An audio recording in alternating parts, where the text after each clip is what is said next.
Man, happy to have on the Illini Inquirer podcast here with Joey Wagner, Jerry Warner, a guy we covered for a while and now is in the NFL with Chicago Bears. It's Doug Kramer. Doug, thanks for joining us, man, right before training camp. How are you? I'm doing really well. Fired up to get it going. Obviously, you just said training camp, so just getting dialed in and ready to roll for that. But fired up to be on with you guys. Yeah. Doug, I see the Bears logo. I know you and I have worn that for most of our lives. So just what's it like growing up a Bears fan, getting that call and knowing you're going to be snapping the ball to a Chicago Bears quarterback in just a couple of weeks? Yeah, it was honestly, it was one of the craziest days of my life for sure. And yeah, honestly, it was insane. I think you could hear from, my family's reaction in the background that, it was one of those things that, everyone was kind of hoping for, but didn't want to get their hopes up for, kind of, if that makes any sense.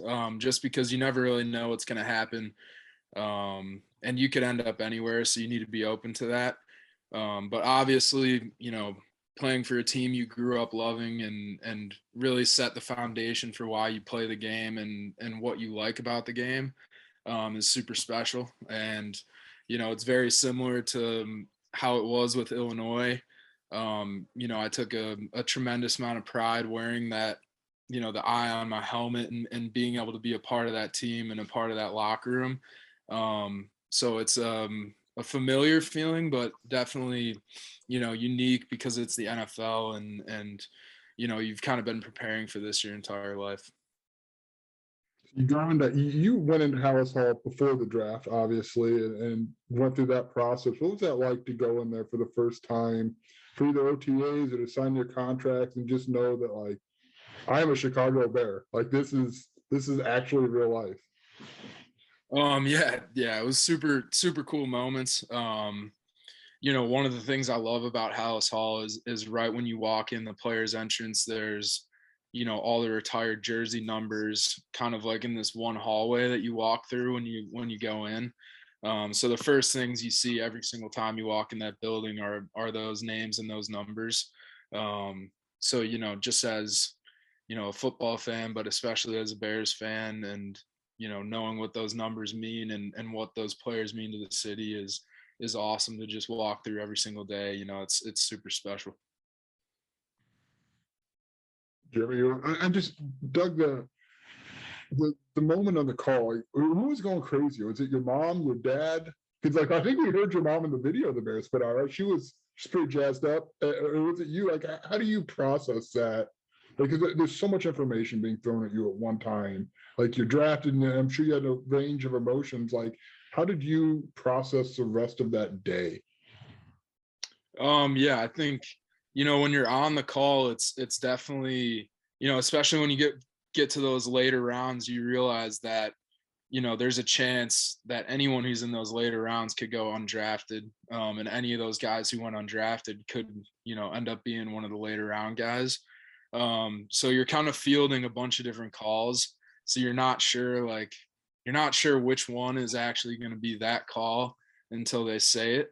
So that's kind of why there was a delay in the video. If you picked up on that, like, it was dead silent until I said the Bears, because we just didn't know if it was, one of those calls where they're just kind of checking in or if it was the actual call. But yeah, that was my mom, my dad, my brother, and my sister losing their minds in the background. I was trying my best to just listen and yeah, I couldn't really talk in that moment. I was like, wow, like I couldn't believe it happened and that it turned out to be the Bears. Well, Doug, I remember I got a call from Bill Cubitt in 2016 saying, "Hey, I met with this Doug Kramer kid. Love him. Like, we need to get him on our team." And then you committed just a couple of days later as a gray shirt, right? You had to earn your spot. Like, weren't going to be there until January. Bill Cubitt gets fired. All of a sudden, Lovie Smith comes in and he calls you up and says, "Hey, get to camp." The next year, you're starting center for Illinois. So whatever it's been, Doug, you've kind of I don't know, surprised people, but exceeded maybe the outside expectations? You had this undersized label. I know you and your family are completely sick about it. I get it, but you get drafted, right? Like Yeah. you drafted, now you're part of the Bears. Like, what is the key to overcoming all of that? Like, right? Like that you didn't have a Big Ten offer coming out, or you're buried on the depth chart, and people are saying you're undersized coming into the NFL. Like, how do you explain how you overcome that for anybody else that is dealing with that? Anybody listening? Yeah, I mean, it's not super complicated, to be honest. All you have to do is just stay focused and control what you can control in a situation. Like it's everyone's job to make comments and say whatever they want about certain players, and you just have to understand that, and you can't control any of that stuff, so there's no point in spending any time thinking about it, really. It's just certain opportunities are going to present itself, and when they do, or if they do, you just got to try to take them. So basically, since I got that offer to Illinois as a gray shirt, I've really just tried to dedicate myself to staying in the moment, taking things day by day. So when you're in training, you're not always thinking about, oh, week whatever, we're playing this team, or week, you're just focused on that one set of squat. You're trying to get better every single day, and that really just keeps you grounded. It keeps you in the moment, and it really makes you work hard every single day. And I think that's really the most important thing. Who made the biggest impact on you while you were at Illinois? I know you start for Luke Butkus, Nick Allegretti's there. I know you were at his camp this weekend. Just who are some of the people that left a lasting impact on you, and what kind of impact did they leave on you?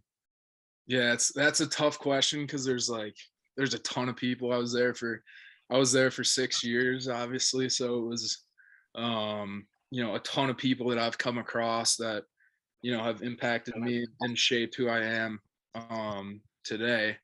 But I would say, early on, Coach Butkus played a huge role in who I am, as a person and as an offensive lineman.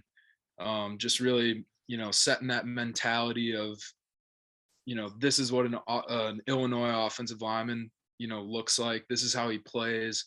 This is how he acts. This is how he trains in the weight room. Definitely him for sure. I would obviously Nick. We got to see him at training camp, Yeah. and it was entertaining for us. I can't imagine it was entertaining for you though at that time, Doug. Yeah, I mean, it was, he got on us, but he could do that because we all knew that he cared so much about us. And, he played the center position at Illinois at a really high level. He played in massive games. He won a Big Ten championship. So we all knew, right away how much Illinois meant to him, and how much, being in that room meant to him. So that allowed him to, coach the way he does, which is, he's going to get on you. So, but yeah, I think that type of coaching definitely prepares you for the heated moments during the game when, there's a lot of stuff going on. There's 100,000 people in the crowd. They're yelling, and, the other 4 linemen are looking at me for a call. I think, just understanding how to weather that and, control those situations is huge. So I love, getting coached like that, getting coached hard. But yeah, I would say him for sure. Nick Allegretti is another guy who had a huge impact on me. And I've stayed in touch. Obviously, we did the camp. I was able to be a camp counselor for him. But yeah, I mean, before the draft, actually, I was training with Nicky for I think it was a couple months after pro day. It was just me, Nick, and then, our one trainer that we train with. But just having those moments where, he's a guy that's been through what I'm trying to do. So just being able to I literally asked him probably a million questions about, visits, when you go do a workout, when you get invited to a camp, what does that mean? When you get invited to like a top 30 visit, what does that mean? So just being able to bounce everything off him was amazing. And, he's super open to that. And I think he likes doing it. So, yeah, Nick's obviously one of my best friends and definitely had a huge impact on me. What was the big takeaway after 1 year with Brett Bielema and Bart Miller? Like, what would that do for you as a player? I would say, that's another tough one. The one takeaway is tough. I had a million takeaways. I still have a couple pages of notes from Coach B's team meetings, from his football 101 meetings that I always look back at. But I would just say, like, they definitely helped me become a better leader. They, helped me, gain confidence in myself and really be vocal on that team. And yeah, I mean, that staff is awesome. And those two guys are unbelievable people in my life. And, I think, Coach B has been unreal. Like he's been calling, each one of us guys in the NFL and stuff, just checking in on how things are going throughout this entire process. So, yeah, both those guys are unbelievable. But I would say, like, from a confidence standpoint, like they definitely helped me with that for sure. I want to go back to that 2018 season because 4 of you guys on the offensive line have been drafted. Palcho is back for his Tommy Boy season at Illinois, obviously. But why? Like, there's so many snaps for you guys, and maybe some growing pains early on. But how do you, like, what's that mean to see all 4 of those guys? And obviously Palcho is going to have his chance, be drafted or get that NFL opportunity.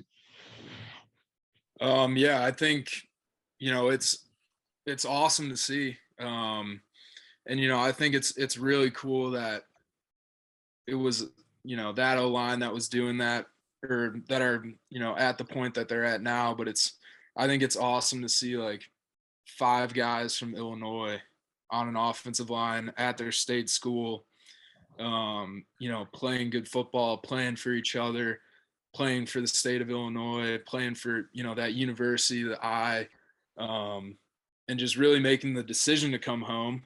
Not that I had a lot of other options to do otherwise, but I would have gone to Illinois no matter what. But yeah, I think it's super cool, like, seeing, like, that group, because we're so close and we still are. So those are bonds I'll have for the rest of my life. But yeah, it's awesome to see, 4 out of the 5 right now in there. And obviously Palcho is going to ball out this season, and then he'll be next. No pressure on him though, Doug, right?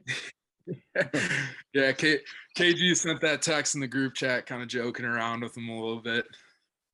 Yeah, take me back to, like, I remember that year 2017. Like, Vidarian Lowe's first start was in Iowa, right, at Kinnick, his first game ever, and like you're there, and all, like, Palcho's playing, like, just turned 18 and as a starter. How did that impact you guys? I know the whole team, right? It was such a young team got thrown out there. How do you think that impacted you guys long term? I think, in a way it definitely, because we didn't play that well that year at all. So I think, it was a little bit of trial by fire, and I think we all realized, what it takes to be a great player in general, but also what it takes to win in the Big Ten. I think it opened everyone's eyes to that. And, the people that did play early on, I think they just worked extremely hard after that season. Not that they weren't working hard before, but it's an eye-opening experience when you're playing against guys who are, 3-4 years older than you in college, who have so much more experience and understand the game in a completely different light as you. So I think it just turned everyone's sense of urgency up, and yeah, I mean, helps you grow quickly for sure. I imagine. All right, Doug. So this as a Bears fan, the Bears need some offensive line help. You get 4, I believe, draft picks, rookies coming in. You're one of them. What's your outlook as you start training camp? Because it really seems like Ryan Poles and, the new coaching staff there really wants a lot of competition up front. Yeah, there's even in OTAs, there's a ton of competition in the room. And you couldn't really ask for anything else. You just want, the chance to be able to go out there and show what you can do. And kind of going back to what I mentioned earlier about just like staying in the moment, that's exactly what I've tried to do. So that's my outlook right now, is just taking it literally day by day, having tasks that I need to get done, I need to improve on, things I need to study, and just getting after that every single day. What so far is it like having this as I know college, it's basically a job, but this is your job. Like this is what you do. What's the biggest difference for you so far? It's the best job on planet Earth for sure. It's really it's very difficult to get there. And obviously, it's going to be a battle every single day to try to stay on the team and, continue to try to help the team win. But, it's some of the most fun I've ever had in my life. You get to go in every day, do what you love. Even in your off time, like all you got to do is train. And then, the rest of the time is really what you want to do with it. So, there's a lot more room to study the game and to get better in that way. And yeah, I mean, I'm really enjoying it. Walking through those doors every single day and being a Chicago Bear is it's the best thing in the world. What was the welcome to OTA moment where you're like, oh man, this is like my job? Like, did you have one of those? I don't know, to be honest. I probably just some of the first meetings where I was sitting in there, after the rookie mini camp ended and all the vets started coming in, I was like, wow, like this is the real deal now. Like, you got to step up everything. You got to step up your attention to detail. The way you take the field and the way you practice is huge. And then the way you obviously take care of your body off the field is huge. But yeah, I mean, it gives you more time to, really think about all those things that you're doing and how you can get better, really. I want to go back one more time to draft day, because you and V were drafted about 40 minutes apart from one another, maybe an hour. And you FaceTimed after you got drafted, I think. Like, walk me through that, because you guys went through a lot at Illinois, coaching changes, seasons. Like, to have that moment with somebody and it both being so fresh and raw for you, what was that like? Yeah, it was an awesome moment to be able to share that with V. I think, going through these things where it's, kind of an individual achievement, but not really, because, so many people have helped me along the way, but like just having to be able to share that with other guys on my team. And, obviously V's got, the young family, he's got the two little kids, he's got his brother, he's got his wife.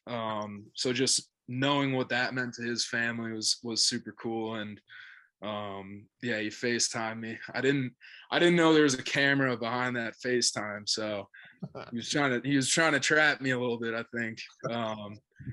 But I think they definitely cut out some of the expletives, because I was fired up for V and V was fired up for me for sure.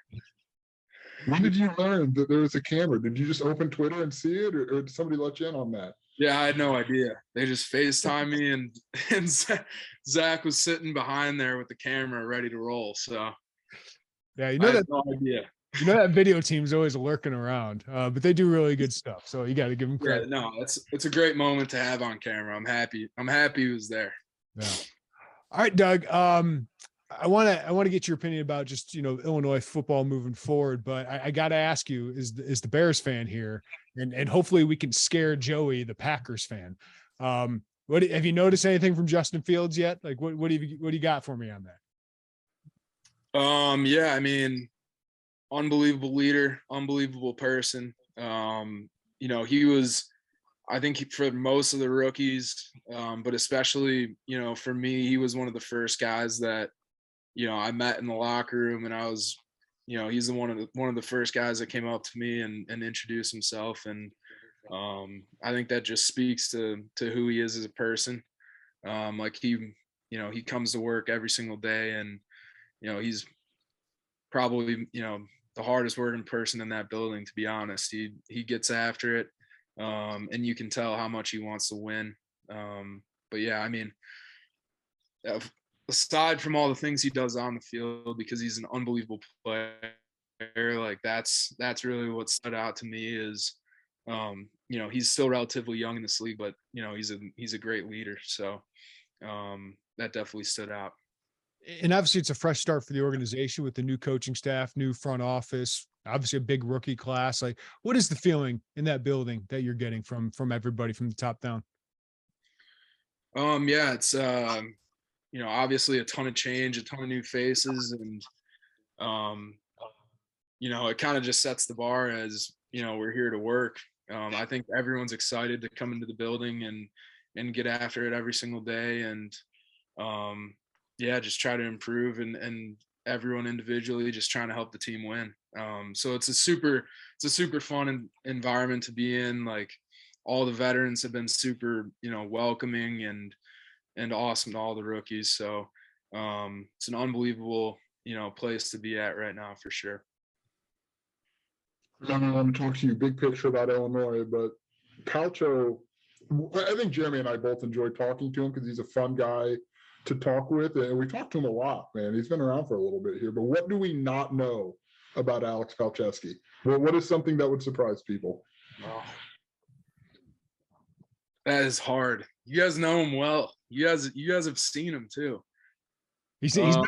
What I like about him, he's not afraid to talk like a normal person in front of us. I love that. Yeah, yeah, that presents some other issues sometimes, but no, I mean, Palcho's awesome. Let's see. I think Palcho has like dad jokes. Like, when he tells jokes, they're just like they're kind of funny, but they're not. Like, everyone's like looking at him like, all right, come on, guy. Like, what are you talking about? But I would just say that for sure. And I know for a fact Nikki and KG and B will back me up on that for sure. Do you have trips down to get Cactus Grill? Were you a Cactus Grill guy in college? I was a Cactus Grill guy. I love Cactus Grill. Whenever I go back, I'll always get it. I love Maze too. What else is on the list? I got to get some Caribbean Grill. That's a bit of a sleeper one that not many people know about, but that's an incredible place. I think my last year at Illinois, I was going there a couple times a week. But yeah, Champagne food is very underrated. It's very slept on. What was the 6th year of college like? Just as were you really a college student, or were you just in the apartment doing stuff? Like, what was the 6th year like? Yeah, you're not really a college student anymore, to be honest. Like, it's different when, everyone, you don't really know anyone anymore. You just know the people on the team. So yeah, I mean, you're 2 years removed from your graduating class. So yeah, I mean, you're not doing much, to be honest. Like, you're kind of just, I was there dialed in on football. I was trying to spend as much time at the facility as possible. I was coming to an end of my master's degree. So, yeah, I mean, all those things together, like, I probably went back and forth from my apartment to the facility every day, and that's about it. Well, Doug, you've obviously been through a lot during your Illinois career, ups and downs, making a bowl game, but obviously the coaching changes, offensive coordinator, offensive line changes. What do you think about what's in place now with Josh Whitman, with Brett Bielema, your coach Bart Miller? Like, how do you feel about what's changed since you first got here in 2016? Yeah, I mean, a ton has changed for sure. I really enjoyed, playing for Coach Lovie Smith. I think, he's a heck of a football coach, and it obviously shows. He's a head coach of the Houston Texans. So he's an unbelievable man.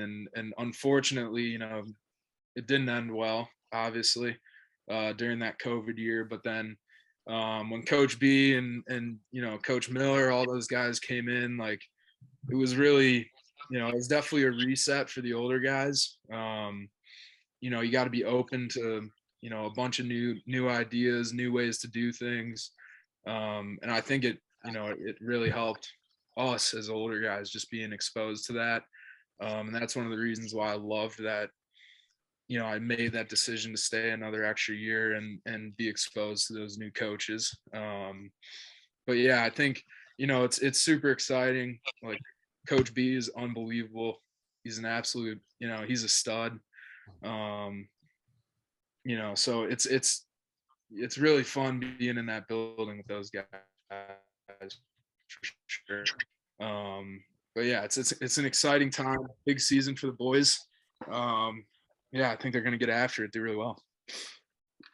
My last thing for you, Doug, is you talked about Lovey. If you look at week 2 and week 3, I think you go Lovey and Luke Butkus. Like you see Houston and Green Bay. Like, have you looked at that at all? Like it's a nice little 1-2 punch for memory lane there, man. No, I haven't looked at it yet. I haven't, but awesome. It'll be awesome to see those guys. Hopefully, everything works out and I can be in that moment with those guys. But yeah, I know we got our first preseason game is Kansas City as well. So hopefully we'll see Big Nick out there. But yeah, I think there's a ton of Illinois guys around the league now, so it's going to be super cool to see. And yeah, I'm just hoping I can work my way into the position to experiencing that. Well, Doug Kramer, we both enjoyed covering your career, man. You were always great to us, and it's great to see you guys have such great success, to watch your guys' journey, to have so much success. So good luck, and I can say this: go Bears, bear down. Thanks, Doug. Bear down, go Illini, ILL, of course.